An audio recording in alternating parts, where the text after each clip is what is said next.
When prisons go on lockdown, it limits how often incarcerated people can get out of their cell and have access to phones or computers.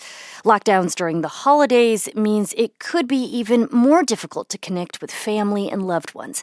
NPR Justice correspondent Carrie Johnson reports. This call is from a federal prison. Askia Africa Burr has spent 20 years in federal prison on a felony murder charge. He called from a facility in Hazleton, West Virginia, where he says lockdowns are common. We have perpetual lockdowns, right? The way we come out of our cells is absolutely no schedule. It's completely erratic.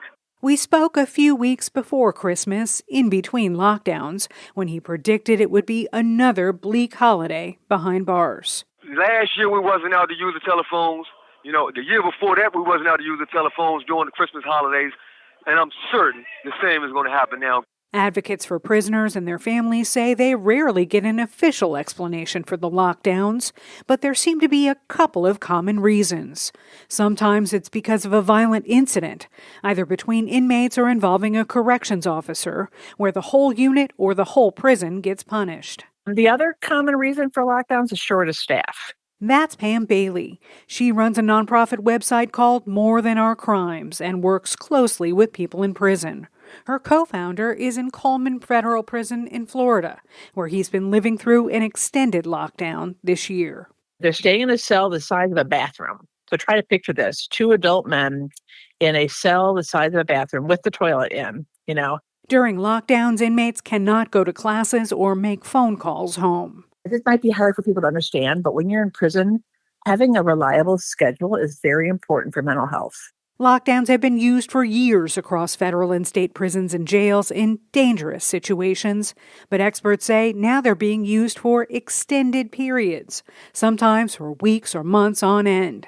Michelle Deitch directs the Prison and Jail Innovation Lab at the University of Texas. One of the problems is that lockdowns really fly beneath the radar screen. They're not required to be reported, and we really don't have a good sense of how often they're happening.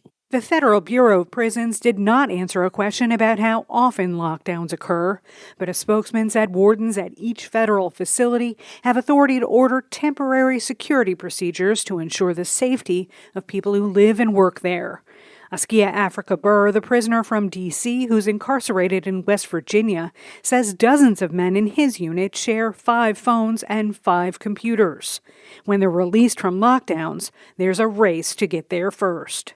Several days ago, we just had a vicious fist fight. 3 guys on 1 prisoner. 3 prisoners attacked another prisoner because of an altercation over the phones.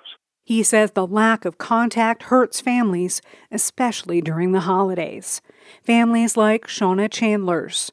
She lives in Texas. Her husband is serving time in Florida, 17 hours away from home. Chandler's husband in the Coleman prison has been on frequent lockdown this year. And I just feel like it makes it easier on the prison to not have to staff for visits or for phone calls. It's just easier on them, and it's harder on us. Chandler says for the first time in a year, her husband was not under lockdown restrictions last weekend. So he got to call home and speak with their grandson for the first time in months. Carrie Johnson, NPR News.